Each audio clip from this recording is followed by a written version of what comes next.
are in the atmosphere right now. So, welcome. My name is Jessica Lane Alexander. I am a board member of BWFN, but I'm also in my day job, co-founder of Pop and Creative, a multicultural advertising agency specializing in multicultural marketing in the entertainment space. And today we're going to talk about something that's near and dear to my heart, which is marketing, advertising, and PR.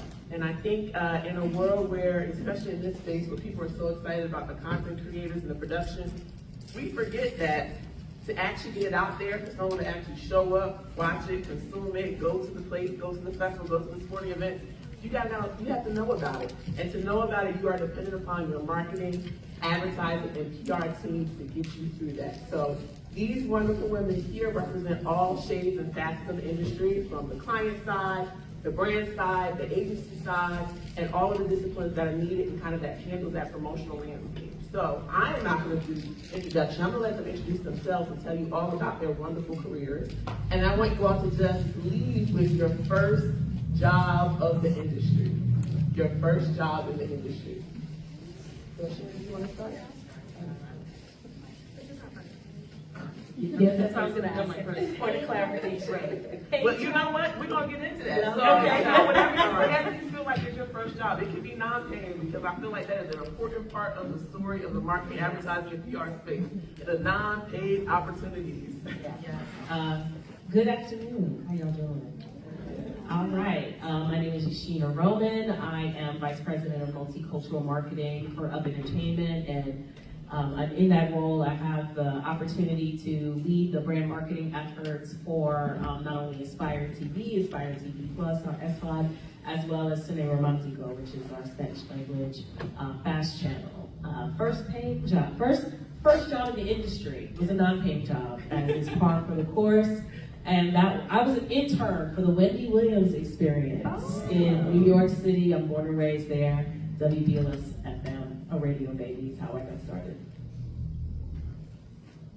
All right, hello everyone. Good afternoon. My name is Brianna Washington. I am the Director of Multicultural Publicity and Marketing for Ally Global Marketing. I lead all of our national efforts across a lot of some of your maybe beloved projects like Captain America, for those who watch Harlem. We've got Godfather of Harlem coming out as well, so a lot of these big projects that you guys probably tune into and watch. I've had a hand in working with the campaigns for those shows and those movies. My first non-paid, I would say, is actually I interned on the reboot of 90210 back in 2012, and I got that position from a Spelman alumna, a fellow Spelman sister, who was the VP at the time, and she got me that internship. So I came out to LA. I had to drive. My mom helped me drive across state from Colorado to LA, and I worked on that show for a couple of months, and that was when I decided, okay, I want to be in film and TV. That was the moment. Hello, good afternoon. I am Terrell Williams-Lee, Vice President of Strategic and Brand Talent Communications for TNT Sports. So similar to these ladies, I am the architect of what we do for telling the story at TNT Sports across all of our sports properties. So that means NBA on TNT right now, NCAA March Madness, Unrivaled, the first women's 3-on-3 league, Bleacher Report, hockey, and baseball. So I get to help figure out what that story is across production, programming, sales, research, marketing, and tell it to the marketplace. And then I get to help prop up our talent, the voices you see on air and behind the scenes, and tell those stories as well. My first paid job where I fell in love with television was an intern at the Weather Channel. And I got to help tell the story of the storm stories. I don't know if you all remember, that was years ago. It was the first docu-series about severe weather. And I was the intern that got to lead that project. And that's when I fell in love with PR and fell in love with TV and drama and all the spicy things. Hi, everyone. First of all, thank you guys for being here through our panel. I know it's been a long day, so thanks for being here listening to us. My name is Morgan Franklin. I go by Maz.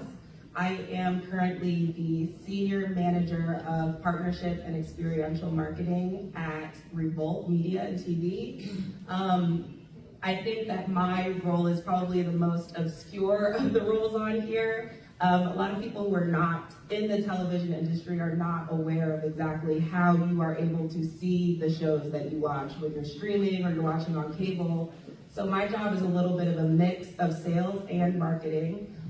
Essentially, if you see Revolt, if you have, say, Comcast and you see Revolt, that is because my team sold the channel to Comcast so that you then can watch it.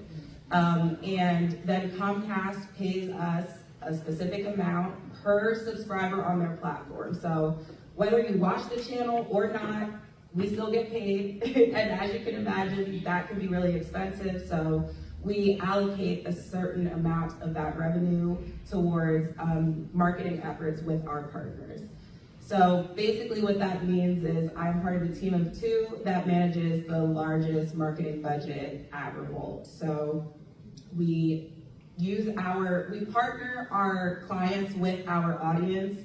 The most authentic way to reach the Black audience is to partner with people who specialize in that audience, who are that audience, and that is what I do. So we create custom campaigns from social to traditional media to shows to experiences, all to get the message out there of what Revolt does and what our partners do, and really just amplifying Black voices and young Black creators. And then your first job in the industry? Oh, yes. My first job in the industry was, I stumbled into it actually. I knew I wanted to do entertainment, but I didn't know what jobs even existed. And a friend of mine had just been promoted at TV1 and sent me the job description for her old role. And I read it and was like, that's exactly me. I didn't even know that that existed. And it combined, I was a coordinator of content distribution and marketing. That is how I know Jessica Alexander over here. And yeah, the rest is history. It was my first time realizing that, you can work with all Black people who know what they're doing, who are killing it, and telling our stories in the most real and authentic way. So I'm forever grateful for that opportunity. Awesome. And so, just to give you all a little background about where we're going to go. So I consider this a little bit of a masterclass. We're going to talk about, of course, we're going to dive right in and pivot as they talk about the first job. So how do you get into the industry? And then we're going to pivot to once you're in, what do you do next? What are you doing, and how do you build these amazing campaigns that you've seen here out there? So kind of going back towards that first job. What was it about that job that really set up the foundation for your career? So what was it that you learned that made it cemented your role and cemented your experience to keep you propelling forward? I think, entertainment, much like the lore that you hear about those who are in front of the camera, that it's dog eat dog, and you have to do everything in order to get noticed, and there may also be some moments where you have to question whether or not you're comfortable or not comfortable. I think one of my biggest takeaways from my first role was to know your boundaries, to understand your boundaries. While you are hungry to get put on and do great things, you have to understand, like, what are your physical limitations? What are your your values, and how does that show up in the work that you do? Wendy Williams, who is like truly an icon, and I'm so grateful to have had the chance to work under her. She was very big on encouraging women to be bosses, to own your space, to be unapologetic about your voice, and to hold firm when people try to test you, and play with your money, of course. So I think that was something that I really appreciated because, again, I was so eager, even though I was unpaid, to have this opportunity to cement myself in the entertainment industry, but I wanted to do it with integrity. I wanted to do it holding true to, what was important to me. So, that was something that she really modeled, you know, just really being very clear on what you want to do and how you want to get it done. And that was probably my biggest takeaway. And it really helped shape how I pursued opportunities moving forward, understanding that. I can go next. So first of all, when I started in that role at TV1, I don't think I even knew what the job really was that I was applying for. I wasn't aware at that time how many different marketing departments even existed within one, especially media company. So I thought that I was coming on to do consumer marketing, just build regular campaigns, you know, like what you typically see and what you think of when you think of marketing. But I was not all the way correct, not all the way wrong. I like to say that the distribution marketing team we have like a bird's eye view of the entire industry. You have to really know what is going on in the entire landscape. You have to know what's happening across the entire company, whereas I think a lot of other marketing teams are focused on what they are working on, whereas on my side of the business, you have to understand what the priorities are across the entire company because you're really pitching it to clients, but you have to make it sound like it's beneficial to them, right? So, you know, say we don't have budget to put on a screening event, right, internally as a company, but I have Comcast coming to me and they're like, you know, we really want to reach young Black women, right? And I'll be like, oh, we should do this screening event that targets young Black women. So it helps our company, but it also serves the client.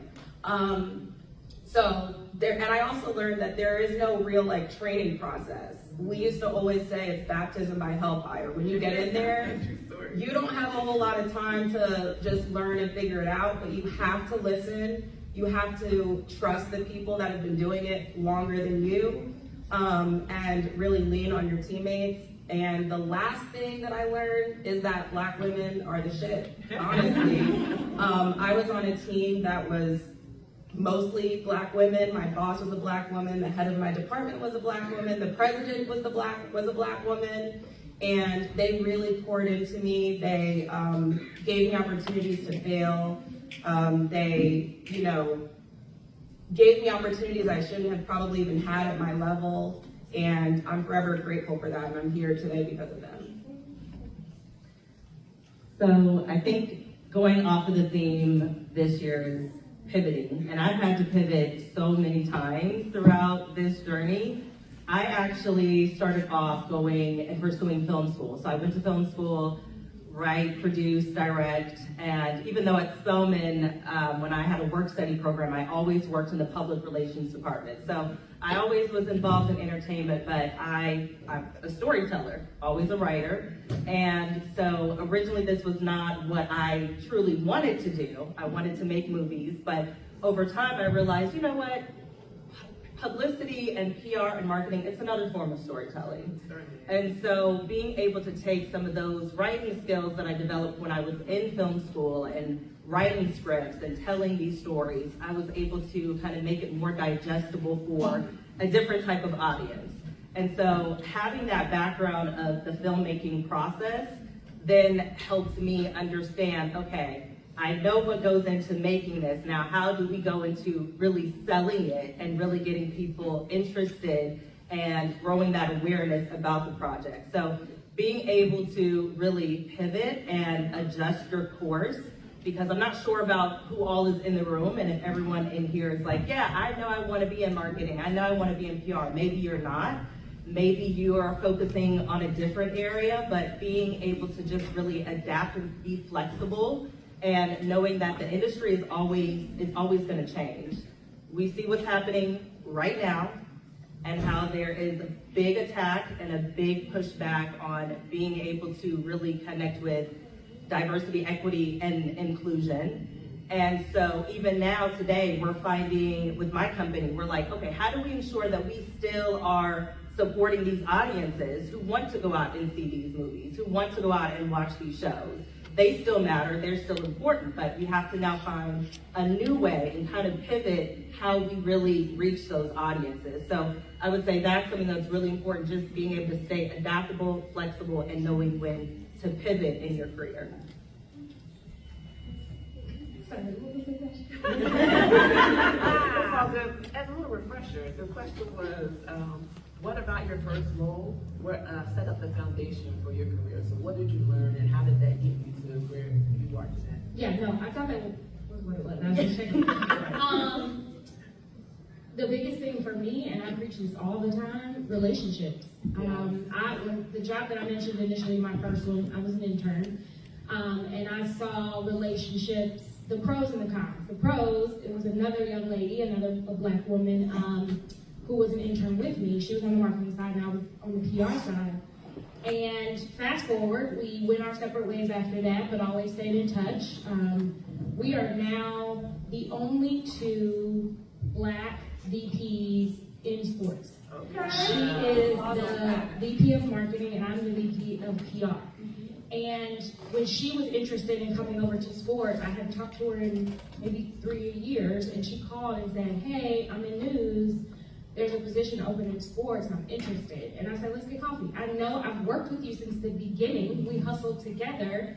We've kept up with each other. We stayed in this industry. How can I help you get over here?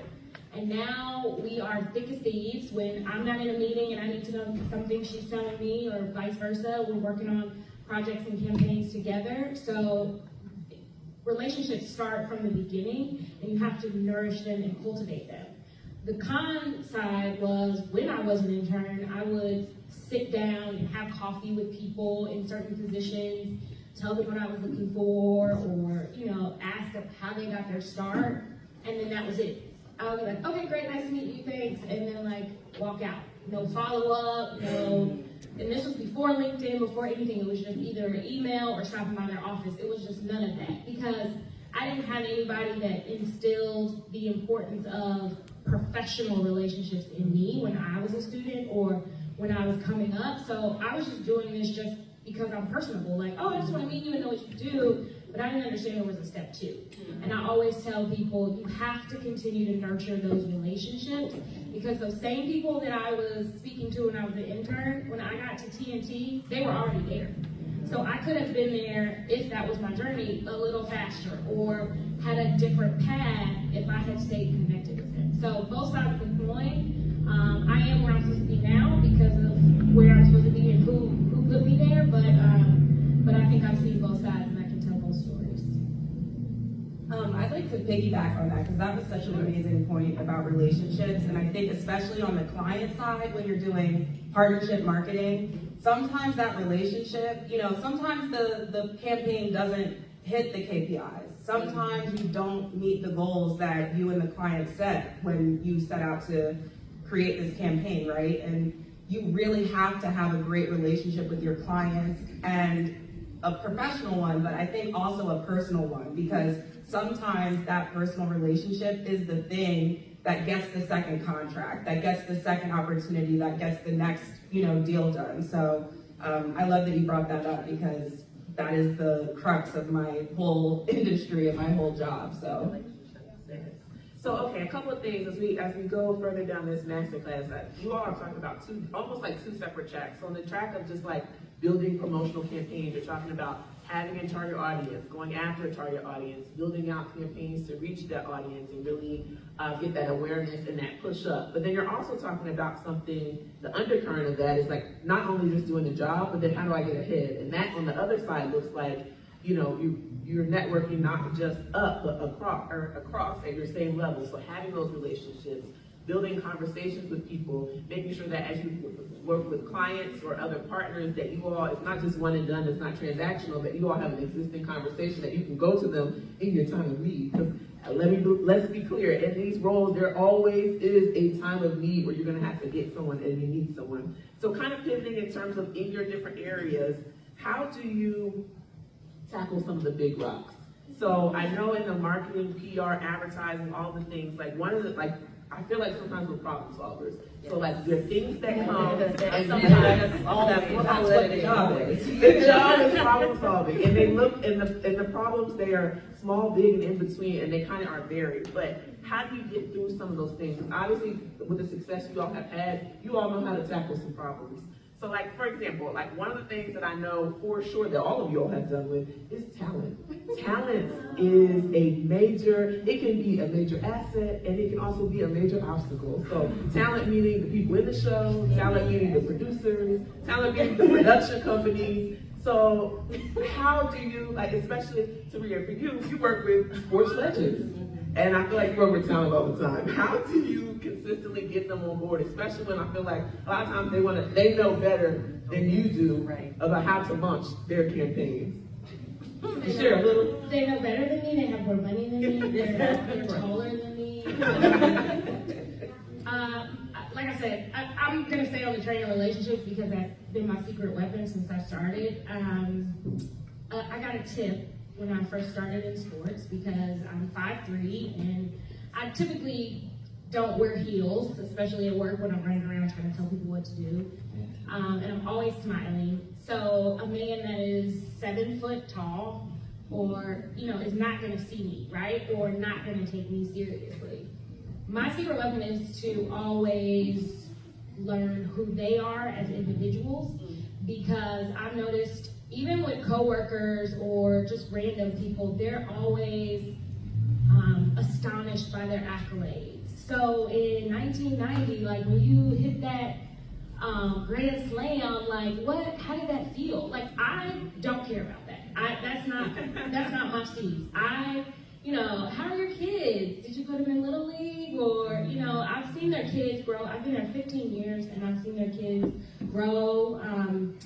Kenny Smith's daughter's getting engaged. I remember when she would sit me down and talk to me about her guys. Like, I have personal relationships with them. So when I need to pull on them to do something for me, like an interview, or we need to talk about your book coming out, or what you said in the press that wasn't really pretty, I can pull on, I'm talking to you like this. I'm not talking to you like, I'm so astonished by who you are and how much money you make. Like, I know you, I know your people, so let's just sit down and talk.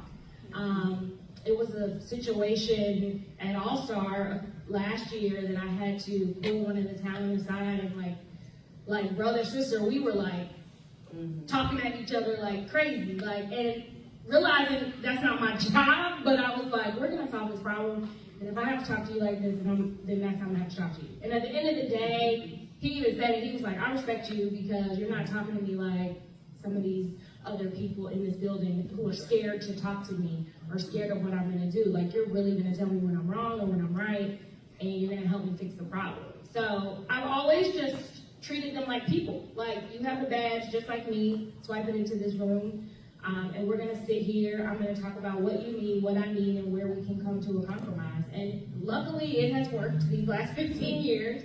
I haven't encountered a talent that has been super extremely difficult on either side, and I'm just super grateful for that. Sorry, it's making me laugh because as part of the roles that I had in marketing, one of my longest tenure was with Steve Harvey. I was his global brand director, so you can imagine the personality that you see on television is very real, and then plus a little extra sauce on top. So to Taria's point, I never operated from a place of being a fan. And I think that when you deal with talent, they're regular people. They have bills, their bills might have more zeros to it than we do. They have people on payroll. They're concerned about a lot of the same things that we are. They just want people who are about their business. So communicating to them clearly, showing that you are a master of your lane, right? So they approach you with that level of respect, the same way you would work with them, but just be real. There's been a few times that I've had to have very uncomfortable conversations with Mr. Harvey, who's a very accomplished person. And to Ria's point, these people are successful, so they're really probably not trying to hear you for the most part, unless they already know, she knows what she's talking about, specific to this thing. So I'm not going to be so presumptuous that I know all the things, because I know when I communicate with Ishina and when I communicate with Terrell, anyone, that they know their stuff. So when they're telling me something that I really don't want to hear, it's because it's absolutely necessary. And they respect that you have the gumption and the integrity to do so. So talent. Also, to that point of realness, talent will try, they know how they are positioned, they know how people fawn over them, and they will try to get away with stuff. So just holding the line and being like, you know what, I know you really want to go to the strip club right now, but this car service has to take you to this place. So you're more than welcome to peel off and do what needs to be done, but technically there is people who are expecting you at this time, and this car's right here, ready for you. If you would just get on it, thank you. You know, like, and it's funny, but just, again, it goes back to the realness and being a master of your lane. Like, you're gonna communicate with them, you're gonna be personable, but still, you know what you're talking about. And if you operate in that spirit and don't act like a fan, you'd be surprised how little people do that, and they respect that off the top. Yeah, that too. She said they must be black women win. Absolutely. Yeah. So for me, this is part of how I even pitch myself, but I'm a servant leader, first and foremost. So I am always here for you. I am here to serve you. And many times people will think about that and they're like, it sounds like you're being the help, but really because of my belief and where I stand on and who I know with God, I operate from a servant heart. So then having that heart and working with talent, we hear favor ain't fair, but to be honest, I've been in places and spaces where people have been like, that person is incredibly difficult to work with, or that person is absolutely horrible. But when I approach them and just know that, hey, I'm here for you, it seems like their energy and their disposition really does change. But knowing like they are a human being, they do have their own needs, desires. We don't know everything about the people who are behind the camera and how they're living their life. We just see like, oh, a celebrity and they don't have any issues, they don't have any problems. But do you know that, this person over here that I have privilege to know, their daughter is sick, or they're battling, some sort of disease or something that a lot of the public doesn't know. And so many times they may come across as, oh, that person is difficult, but they have their own little nuances and own things that they have going on, where when you approach it in a space of, I'm here for you, I'm here to help you, I'm here to help you succeed. You succeeding ultimately means that I also succeed. But it's really just showing that care. And there are going to be times where there are talent that no matter how sweet, kind, how you present yourself, they are just going to, and I'm going to be very honest about this, right? A lot of those people who are very difficult to work with, to be honest, are more of those like reality TV stars, because they got something to prove. They want somebody to know who they are. And I'm this, I'm that. I've been in places and on red carpets. We just had Essence Black Women and Hollywood carpet that I was working, and there are people who are like, you know who I am? And I'm like, I know who you are, but I'm sorry, we got Tyra Banks coming through. And she has to come to, she's presenting an award, or they're coming here, they're being honored. So a lot of times, some of those talent or reality TV stars think they're so much bigger, but the people who've been in the game for a very long time, who have a lot of respect, they are actually very humble. And they know how to carry themselves in a room where they don't have anything to prove. So that's what I would say, is that really operating from a servant heart. First of all, I agree with everything that everyone has said. Also, I think something important to note, and I'm sure you all will agree, I will choose the person that is easier to work with than the person who is more popular every time, right? And I think that similar to what Ashina said, is that you also have to know your stuff. You have to be on top of your job. You have to be confident and command respect in whatever your role is, because just like, that person might be an award-winning actor, you might be an award-winning marketer. You might be sought after in your field, right? And at the end of the day, when it comes to talent, we are hiring them to do a job. So they also need us in order to get that check, right? So, if you as talent are not easy to work with, and I am a person who does 45 events per year where you have the opportunity to make, tens of thousands of dollars for an hour of speaking, you want to be kind to me. You want, or not even kind, but you want to be easy to work with because you want to get booked again, right? So I think it's understanding your role and the power that your role has, and standing strong in what you bring to the table. And it's funny because I think before I was in the industry, have you ever noticed, like, say you watch Apple TV, you'll notice that they will put the same actors in a bunch of different, movies or shows.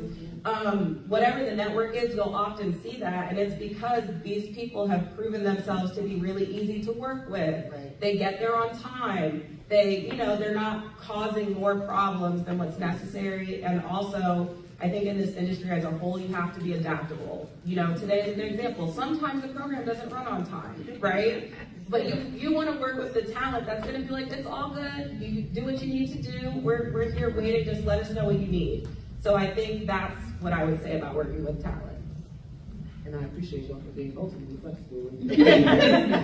That was not a dig, by the way, at all. But no, and so one of the areas, of course, one of the major challenges, of course, is talent. Another challenge is how do you, at the end of the day, we're not just launching campaigns, we are building brands, right? We're building brands that are supposed to have the sustaining power, the lasting power. And it's tough work, and especially in a space where, you're as big as you're only as big as your talent, you're only as big as your next hit, and the talent and sometimes the hits are very fleeting, and so the competition is very tough. So I wonder if we can pivot and talk specifically about some of our Black-owned media brands, which two of you all on the panel represent. So Ramaz and Ashina, I wonder if you could talk about what are some of the unique brand building challenges that you face specifically for a Black-owned brand, so for Aspire TV and Revolt, especially now given this 180 that's happening on diversity, equity, and inclusion, which they seem to think that DI just means Black, and that's not the case. But how are you all doing that in terms of your brand building internally with both of the brands that you all represent? Okay. I'll say this. I think marketing in general is about getting the right message to the right person at the right time, right? Absolutely. And I think that marketing is just like any relationship, right? You have to build trust. You build trust through consistency, and then when you get there, then you get loyalty, right? And I think the more authentic you are and the more consistent you are in your messaging, your audience will follow you as you go through changes, and your audience will believe in you and want to stay with you as you figure it out, right? I also think in this climate of DE&I rollbacks, like you said, people think it just means Black, right? And it's funny if you look at 2020, when all of a sudden everybody had a DE&I team, there were all of these new roles popping up. Right, Kente clubs at the Congress. Yeah, and it didn't feel authentic. It reminds me of like whenever Pride Month in June, you'll see the rainbow logos everywhere. July 1st, that thing is gone, right? So I think that every audience can see when things are not authentic, and I think when you are a Black brand like Revolt, who was founded on the basis of being unapologetically hip-hop, what the good parts, the bad parts, but just being us, I think that we stand the test of time because we've been consistent, we've built that trust with the audience, and we're not, putting on a mask. We actually live what we're putting on our air, and I think that's really the key to longevity when, you're in a climate where people aren't as interested as they were a few years ago. I'll be 100% transparent in terms of whenever there is a contraction in supporting, Black and brown, multicultural, LGBTQ plus audiences, there is a contraction of dollars. There is definitely going to be some sort of either reduction. Hey guys, we're gonna have to make some tough decisions. We have to reevaluate all our partnerships, all of it, and as Mom was saying about how TV gets put on, what ultimately drives a channel is advertising dollars. It's being able to have a network that sustains enough audience to validate someone like a P&G or like a McDonald's to go and dedicate dollars because they know that their audience is there. So their desire to impact these audiences don't change, right? It just might look a little different when we have these moments. So, and again, to her point, Aspire TV was founded in 2012 with the idea, by Irving Magic Johnson. So, his whole premise was, I want to be able to come to a network where I can watch it, cross-generationally, that there's excellence that's reflected there. And we have held true to that promise. When you turn to our network, you're seeing shows that are showcasing HBCU life, and not sensationalizing it. No shade to other networks, but you're going to see people who are alumni, who have gone on to create amazing businesses. You're going to see, the halftime show and the preparation behind it. So that's just a sample of what we do. So for those people who have a genuine desire to impact Black and Brown audiences, to be able to align themselves with what Black excellence looks like and all the ways that it shows up, they're still going to be partners with us. There might be some additional hurdles, that we might have to jump through, but those who really care to do so will continue to dedicate those dollars in order to talk to the people who watch our channel. And that's my son, by the way. He was all in Like, do you see me? Do you see me? I'm just calling that out in case I All right, thank you. And so on the other side, so I appreciate it. From the other side, of course,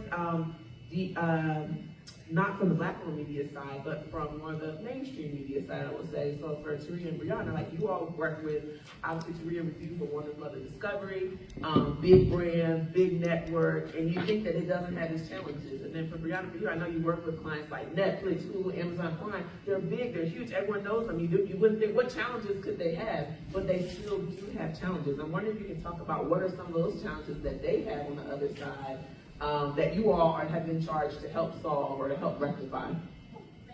All of them. Trying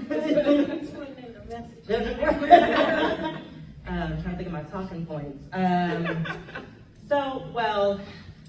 Right now, I will say very specifically things that are happening right now, of course, with DEI. And there are so many brands that are, coming up and saying, hey, we're taking a step back, or we're not really going to focus on this anymore. And it's very interesting because you do have these major studio networks who at one point were like, this is what we're doing. We are channeling and we are trying to connect with this specific type of demographic, these audiences. And then now we're seeing kind of today, all right, well, we're going to steer away from that conversation and steer away from those type of topics, right? And so, yet we still have to be able to get those key multicultural audiences to tune in. So now we're faced with a little conundrum because they can't really outright say like, yeah, this is what we're doing, this is what we're pushing for. But we got to bring this agency on and these people to hire because we know where the dollars are coming in at. We know who's going to show up at the movie theater. We know who's going to tune in, and to the point of advertising, like we know exactly who wants to spend that money. So we now kind of have a really important job as a publicist for me at iLive. The most important thing that we have to maintain is our relationships with the media. So journalists, news reporters, writers, it's so key and so important to stay in close relationship with them because they're ultimately going to be the ones who are writing about that show, so what the studio can't say, the journalist can. What the studio is not really allowed to, push for and say they're championing anymore, that's where that reporter who is showing up at that screening or who's getting a screener and doing a virtual junket and interviewing the cast, they get that inside knowledge and know exactly what's happening with the studio, with that show, and then they can be able to talk to the demographics and the consumers to be able to show, like, this is why it's important for you to tune in. This is why it's important for you to support this show or to support this movie and go out. So that's our job as being, at least for me, is you have to maintain those relationships with those journalists because they're going to be able to say the things that the studio executives are now trying to be mum about. I think that's a good point and a good way to look at it. I can only speak specifically for TNT Sports. I just want to make sure. Yes. I cannot speak for the larger Warner Brothers Discovery. But all of these sports, well, the majority of the sports that are on our air are catering to a diverse group of individuals. The NBA, baseball for the Hispanic and Latinos. We have Unrivaled, which is a women's league. We have a creator league for Bleacher Report and House of Highlights that caters to those creators online. So we have to make sure we're talking to reporters that are in sync with that. Sports media and entertainment and music and culture, I think, are all in the same pot versus a news or politics reporters. But we have to make sure we're looking at those outlets, the Ebony's, the Essence, the Complexes, not just the mainstream ones that other industries would particularly be interested in. I'm always telling my team, let's look outside of the sports pages. Let's look outside of Complex or Sports Illustrated or Front Office Sports. Let's look at how can we tell the story of Candace Parker, who is this phenomenal retired athlete, but now she's a broadcaster, but not just broadcaster for women's sports. She is killing covering college and NBA. How can we tell her story in these pages and not these? So we're always looking at it from a different perspective. I just want to shout both of you out because, as being in PR, you guys are like the first line of defense between the consumer and the company. So you guys are getting all of it first and having to filter it, stay poised, and I can tell you guys are being very careful with your words, but you guys are doing an amazing job, and I just wanted to shout you out on that. Thank you. We got a lot of clients, a lot of relationships at stake. Be careful. We got a lot of bosses. Yes. So, unfortunately, we are kind of at the end of our masterclass today in terms of where we are, but I appreciate the one thing that collectively y'all have echoed across all the different kind of shades of marketing, advertising, PR that you represent is, of course, that target audience. You have to find and define that target audience, and then you have to go after them, and you have to go after them and cater to them in a way that makes them feel unique and special and surprised and delighted. And then, of course, on the other side, you got to maintain those relationships across the industry to make everything function. At the end of the day, you got to be a damn good storyteller on both sides with your relationships as well as with your campaigns. You have to know how to tell a really amazing story to be successful in these industries. So, with that being said, I want to thank each and every one of y'all for coming out. And thank you all as being an amazing audience today for being with us as we come around a little late from our luncheon. But I would love if y'all can leave us with one last word of where you feel like the future of your career is going. No pressure. I don't know. I say that because, like I said, I've been in sports for 15 years. I've been in PR for a little longer than that. And get to the mountaintop, it's a wonderful place to be. The checks are beautiful and the privilege is great. And you're like, oh, okay, what's on that mountain over there? Like, over there. And you're also making sure you're helping other people. I feel like right now in my career, I'm in my purpose work. Yes. As far as helping young women in this industry, specifically in sports, because there's not a lot. And I want them to see the path that they can carve for themselves and the pitfalls that I went through to jump over and all of those things. So I'm just kind of at an exploratory phase, being transparent with this room. And the honorees were tapping on my shoulder a little bit, and I was telling somebody in the hallway, I think it's a whisper coming from the Lord somewhere. But I've had a wonderful career. I still love my career. I still love sports, but I'm just kind of like, there's some snow-covered mountaintops over there. I'm trying to figure out what that looks like. So that's it.